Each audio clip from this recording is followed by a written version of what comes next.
Hoje é dia de Todos os Santos e o Evangelho nos mostra que as bem-aventuranças formam um conjunto de parâmetros para que possamos medir como está indo a nossa vida, como estamos suportando os fardos que devemos carregar e se estamos vivendo de acordo com a vontade de Deus. Viver é resolver problemas. Viver é também sofrer. O sofrimento nos fortalece, nos purifica, nos corrige a trajetória de vida. O sofrimento nos dá a oportunidade de testar a nossa fé. Felizes são aqueles e aquelas que, mesmo diante do sofrimento, continuam firmes na fé em Deus, sem se revoltar contra Ele. Agora, infelizes são aqueles que, diante da desgraça, questionam: onde está Deus? Por que Ele permite isso? Bem-aventurados os pobres em espírito, aqueles que, mesmo sendo ricos ou possuidores de muito estudo, de muito saber, são humildes, educados, modestos, que não agem visando se mostrar, querendo ser melhor que os outros, que são calmos, tolerantes com os defeitos alheios e, acima de tudo, aqueles que são caridosos. Bem-aventurados aflitos, aqueles que neste momento estão passando por algum tipo de desespero. Os desempregados, por exemplo, que de uma hora para outra se viram sem dinheiro para pagar suas contas, para comprar comida, brinquedos para os seus filhos, para pagar o aluguel. Eles sofrem agora, mas um dia terão a sua recompensa nos céus.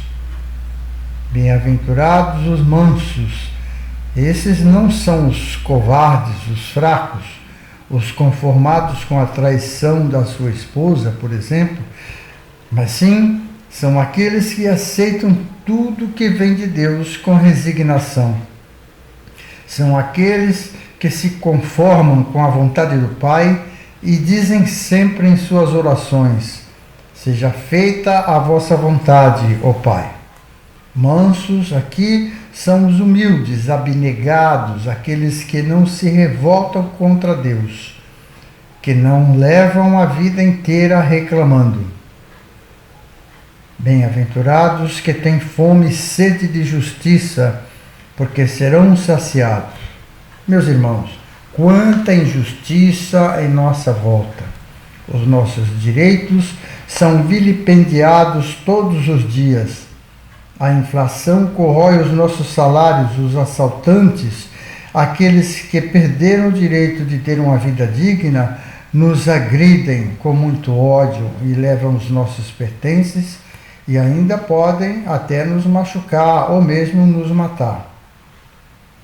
Quantos que têm de trabalhar de sol a sol para ganhar uma miséria, enquanto outros que não fazem praticamente nada ganham poupudos salários.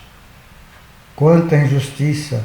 Por isso temos muita fome e muita sede de justiça. Bem-aventurados os misericordiosos, porque alcançarão misericórdia. Misericordioso é aquele ou aquela que se compadece da miséria do irmão, da irmã. Miséria que nem sempre é de ordem econômica, mas de ordem psicológica ou moral. Um estado de miséria, um estado deplorável, é o que restou daquele casal depois da separação.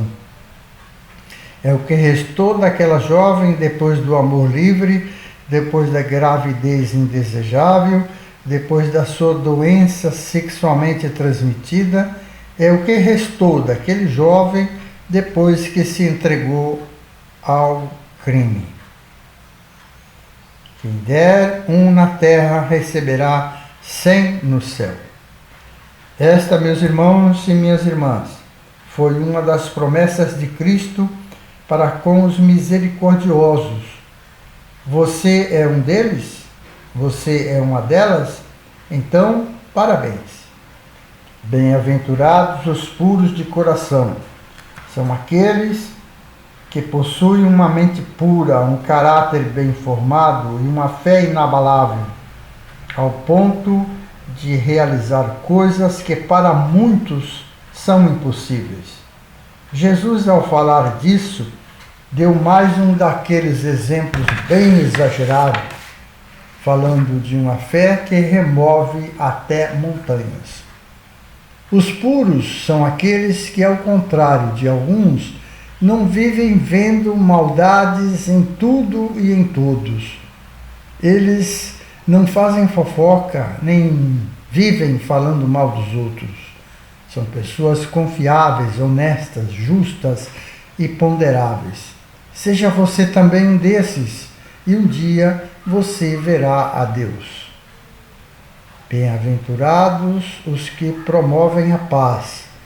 São aqueles e aquelas que evitam a briga, que procuram mostrar ao agressor os motivos que levaram a outra a agir daquele jeito. São aqueles da turma do deixa disso. São os que procuram a negociação em vez de procurar dar um bofetão. Na vida temos pessoas que resolvem os problemas com socos, chutes, pontapés e até com tiros. Para eles é assim: bateu, levou. A vingança e a violência calam a boca do outro. Ela resolve tudo para eles. Existem outros que resolvem os seus problemas negociando. Para eles a vida é um comércio, é um toma lá, dá cá, onde tudo se resolve sentando e conversando. Exemplo: você me deixa vender a minha mercadoria e eu deixo seus turistas transitarem livremente pela cidade, livres de assaltos e demais agressões. Já outros, os mais sábios, entre os quais estão os que acreditam em Deus, os devotos, aqueles que em vez de agressões e vinganças, buscam evitar problemas, buscam resolver tudo pela fraternidade, pelo perdão. Alguns deles fazem isso com base na mensagem do Evangelho. Bem-aventurados os que são perseguidos por causa da justiça. Professores, jornalistas e até padres já foram perseguidos por causa da justiça. Eles foram perseguidos porque defenderam a justiça, porque denunciaram a injustiça dos poderosos. A injustiça daqueles que se acham no direito de se apoderar de muito, de até comprar pessoas e usá-las como objeto de seu prazer, como cúmplices e como escravas. A perseguição por causa da justiça, às vezes, é muito cruel e difícil de ser evitada. Quem denuncia corre este risco. Porém, Deus é mais. Deus está do nosso lado, principalmente quando estamos do lado dele. Ele nos defenderá. Bem-aventurados sois vós quando vos injuriarem e perseguirem, e mentindo disserem todo tipo de mal contra vós, por causa de mim. Aqui estamos diante de uma das promessas de Cristo, que foi direcionada especialmente para os seus escolhidos, para os catequistas. Catequistas são padres, freiras, catequistas em si e todos os leigos e leigas que se expõem, se dedicam ao trabalho da construção do reino de Deus. Assim como a dona de casa, o trabalhador, que apesar de não evangelizar pela palavra, o faz pelo seu testemunho, pelo seu bom exemplo. Para os escolhidos, para os discípulos de antes e de agora, a promessa de Cristo foi categórica, foi encorajadora. Quando forem levados a julgamento, não vos preocupeis com o que devereis dizer. O Pai, o Espírito Santo, falará por vocês. Isso quer dizer, meus irmãos, que Deus nunca nos abandona, que Ele sempre está conosco, nos defendendo das injustiças dos injustos do mundo, daqueles que não aceitam o seu plano de salvação. Então, se algo parecido a isso está acontecendo com você, em vez de reclamar, de choramingar, de exaltar, fique alegre. Sabe por quê? Porque receberá a recompensa prometida por Jesus Cristo. Alegrai-vos e exultai, porque será grande a vossa recompensa nos céus.